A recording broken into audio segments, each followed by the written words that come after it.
I gave myself 24 hours to gear up this level 50 Amazon who just entered hell. Conveniently, and not at all for the sake of the video, she was completely naked. Hey, get your dirty eyes off me, Rariv. Yeah, that's right, walk away. The first thing we did was punch some Fallen in the face. Mainly because it felt good, but also to save up enough gold to buy a set of javelins. We then dumped our skills into the most creative and meta-breaking build there is. Lightning Fury Javazon. Classic. Armed with our javelins, a crack quilted armor, and a regular sash, we were ready to go, with the first stop being Hell Countess. It was slow going, but a good way to get some extra levels, as well as make early game rune words like Rhyme, Law, and Stealth. Those with keen eyes might have already spotted it, but I also got incredibly lucky just an hour and 50 minutes in.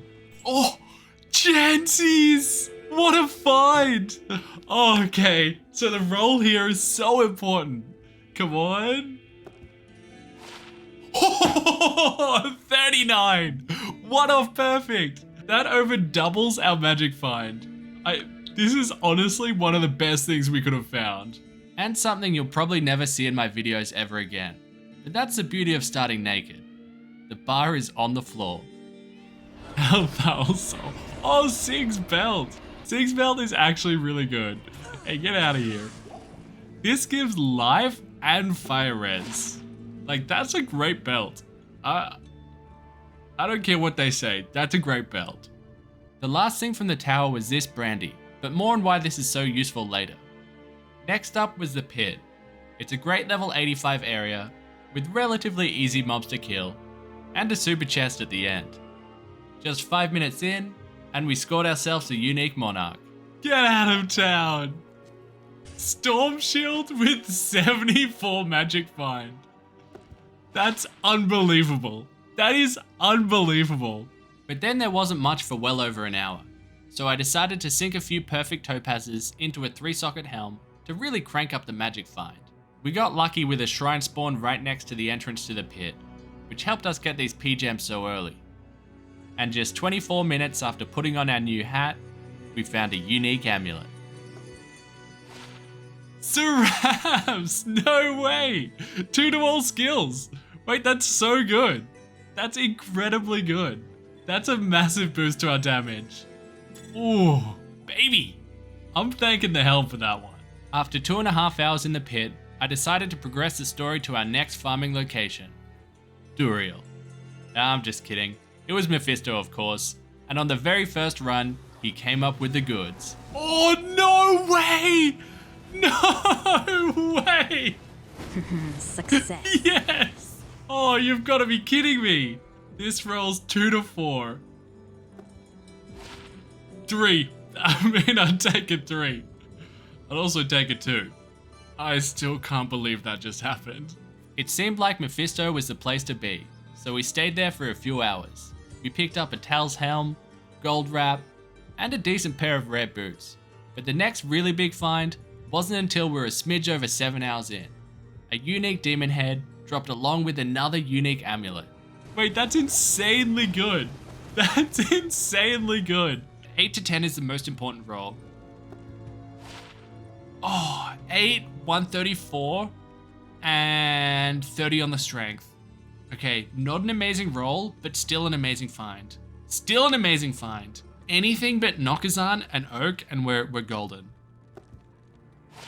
Oh! I jinxed it. The last thing we found from Mephisto was the bare bones of a good circlet. It's definitely far from worth anything, but the bar's low today, boys. 220! Everything else is useless, but it's still a 220. I'll take it. I'll take it. You know what else I'll take? This rune drop from Forge. I spent so much time doing that. It is true! It was worth it! It was worth it! Oh, it was worth dying 18 times. Hell yeah, dude! It's a good thing we had a win at Forge, because Chaos was an absolute clusterfuck. I got myself trapped with no jabs, no TPs, and no way out. I'm being completely honest when I tell you that this was quite possibly the most extraordinary degree of bungling ever before witnessed in a Diablo livestream. But eventually we made it through and are also now world record holders for the longest recorded time to do one singular Chaos run. Still emotionally recovering from my trip through the Chaos Sanctuary, we picked up this small charm on the way to the Ancients. Lightning res? Oh! Bro, I've never found a 5 all res small charm in my life. This is the first one I've ever found. Wait, this is unbelievably useful. Oh man, we need this so badly. After the Chaos debacle. Oh yes, fantastic. Now we have a whopping 14% fire res. 14%. The next challenge was Ancients. We utilized high-level tactics to get this done. The sidestep.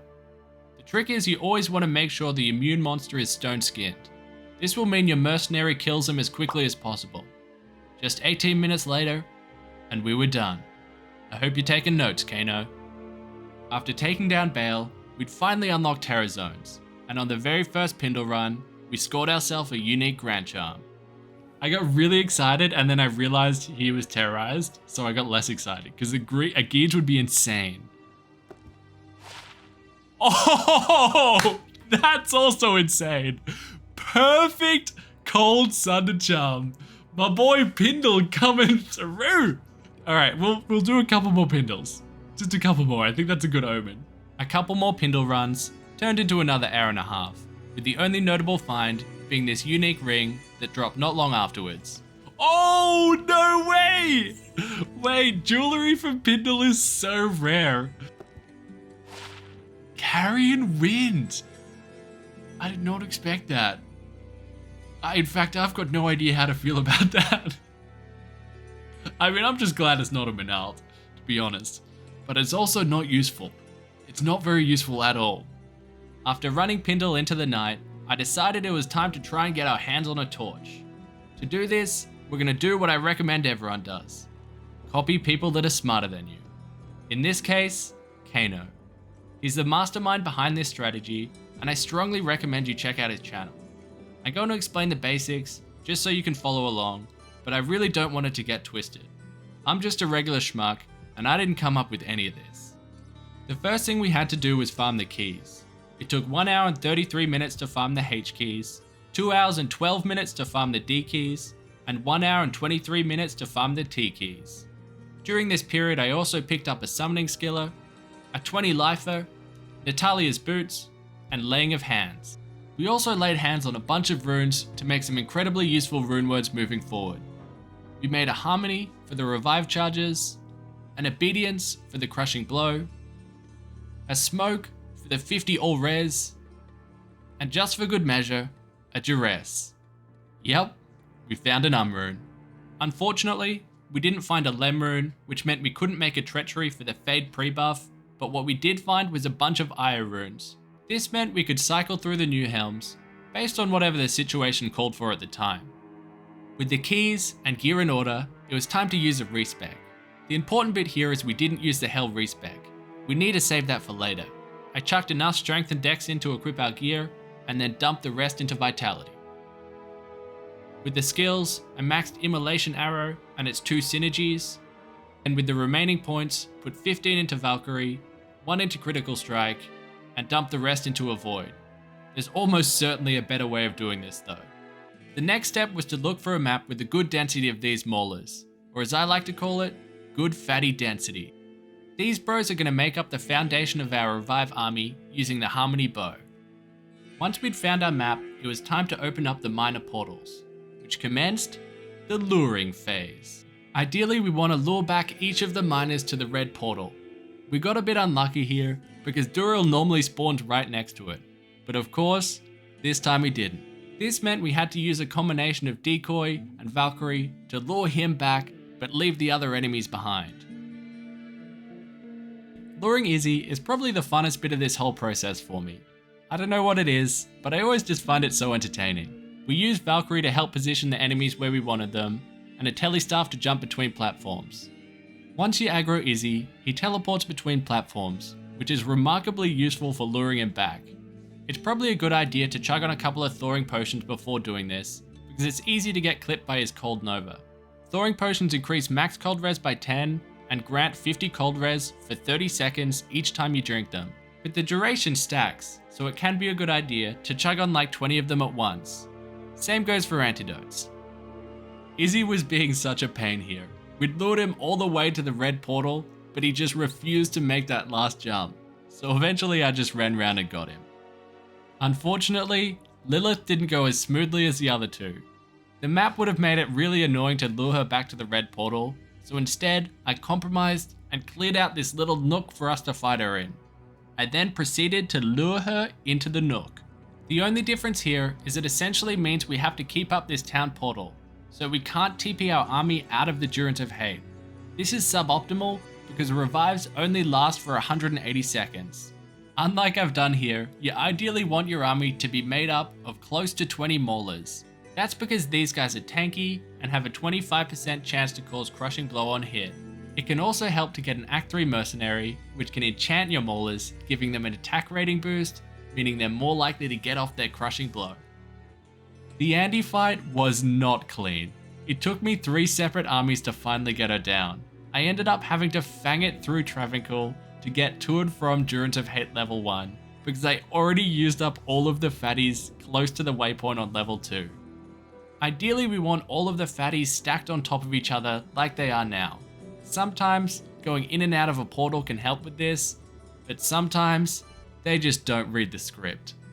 Unfortunately, we can't switch to telestaff to position them where we want them, or else they would all instantly die. I've done that a couple of times.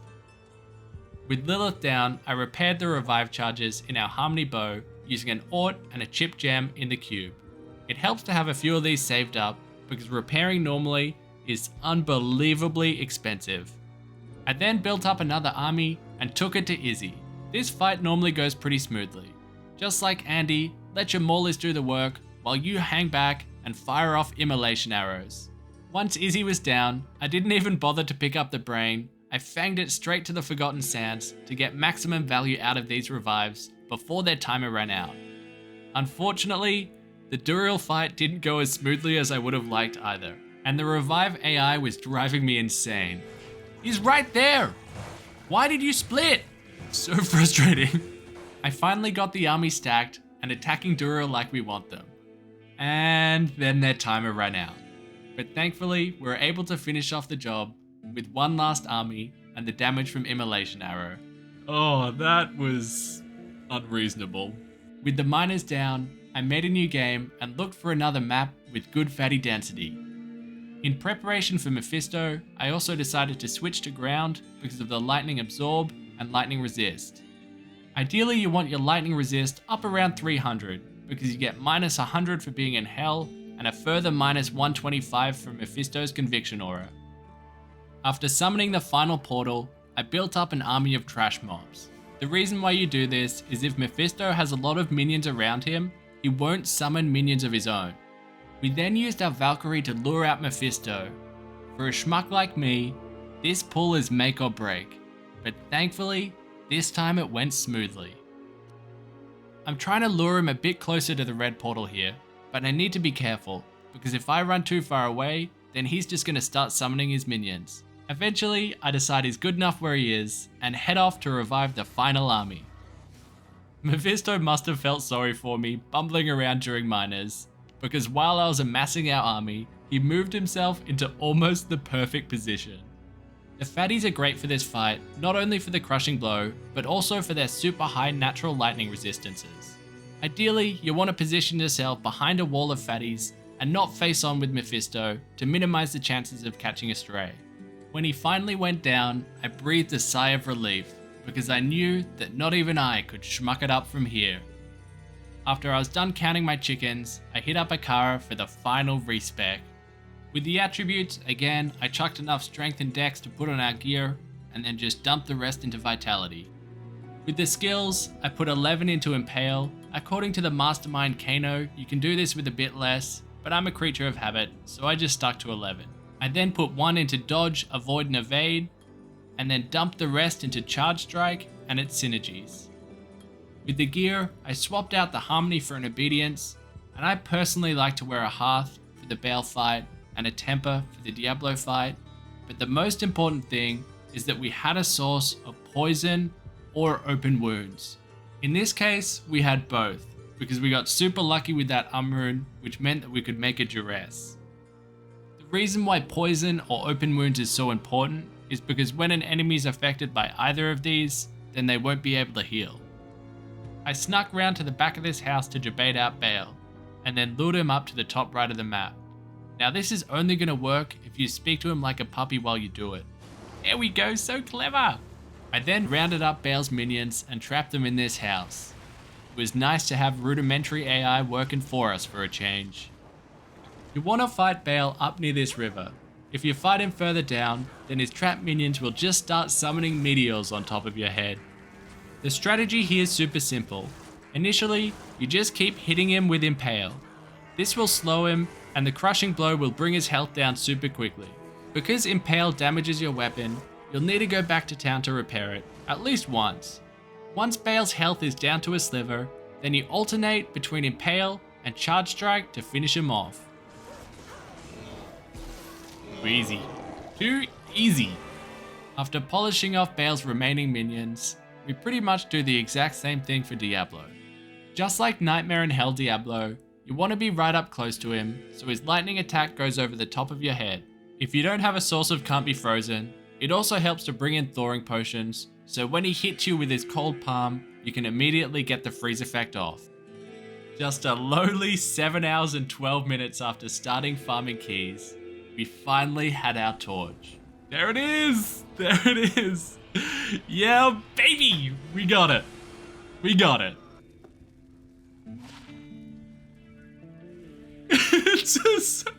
It's Amazon. It's low, but it's Amazon. We're gonna end the 24 hours with a fully decked out Zon. I can't believe that. With the torch in hand, we still had over 2.5 hours to go. The only problem was, I didn't have any respecs left. So I took our impaled Charge Strike Amazon to our old friend, Mephisto. And oh boy, did he come up with the goods. Ooh, unique ring. Oh, Ravenfrost. Oh man, this would have been so useful 20 minutes ago. What you're about to see is up there with the luckiest 2.5 hours of Diablo that I've ever had. That has to be a Geeds. Wait. Man. Oh, Mephisto's coming through. So 20 to 40, right? Oh! 39 Geeds with 14% on the vendors. That's unreal. We certainly have come a long way since that Sigan's Bell. Mithril Coil. Wait a second. This is Dungo's, right? 14% on the DR and 36 on the Vitality. This is just getting utterly ridiculous. Oh, naive little schmuck. We're just getting started. Oh, you've got to be kidding me, man. Oh, man. All right, well, we get another chance at seeing if we can get the 4 on the jab skills. 4! Yes! 167.4. Oh, that's unreal. Diablo 2 doesn't have smart loot, but this is honestly getting suspicious. With less than an hour to go, there was still time for 3 more remarkably good drops. Oh, Facet! So a lightning one of these would obviously be insane. Oh my god. 5/5 gold. That's also insane. Yes! To be honest, I'm kind of glad that wasn't a 5/5 lightning. Because if it was, I feel like I'd be at risk of my single player account getting banned. You've got to be kidding me. BK! That's unreasonable. That is completely unreasonable. 173 magic find. Facet into BK after finding a Geeds, a Ravenfrost, and a T-Strokes. The last drop of the challenge came with just 11 minutes left. The SOJ dream still lives on. Oh, 29 Nagel! Not an SOJ, but that's pretty damn good, isn't it? Holy smokes. After an insane 24 hours, here's what we ended up with.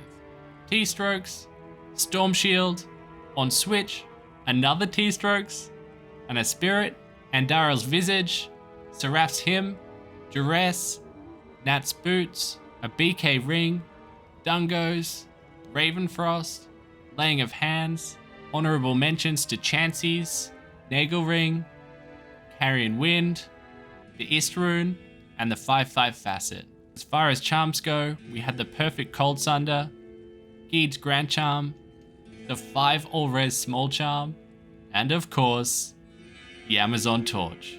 Thank you guys so much for making it to the end of the video, and an extra special thanks to our channel members who make these sorts of videos possible. You guys are honestly legends.